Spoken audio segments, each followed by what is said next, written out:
Our government acted to support the economy. Every investment we made was in response to COVID-19 and was time limited.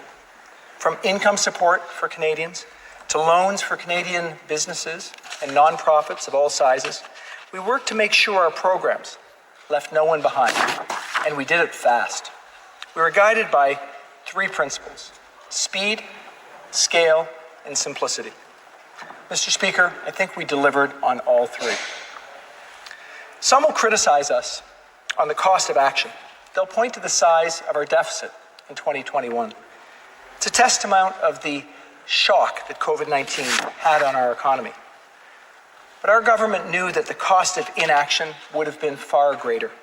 Those who would have us do less ignore that without government action, millions of jobs would have been lost, putting the burden of debt onto families and jeopardizing Canada's resilience. At a time when Canadian workers and families are facing significant hardship, austerity and tightening your belt is not the answer. Our fiscal discipline in the years leading up to this, combined with Canadians' hard work and entrepreneurial spirit, meant that Canada was resilient and ready to face this challenge. With a crisis of this magnitude, someone was going to have to shoulder the costs, and the federal government was uniquely placed to take this responsibility on. Over the last quarter century, provincial debt has outpaced federal debt by $225 billion.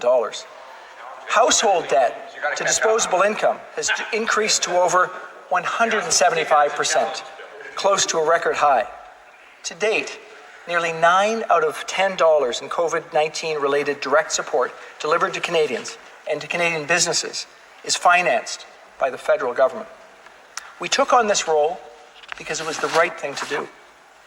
Thanks to our rapid and substantial investments, unemployment will be lower, consumer spending will be higher, and our economy will recover sooner than had we done nothing.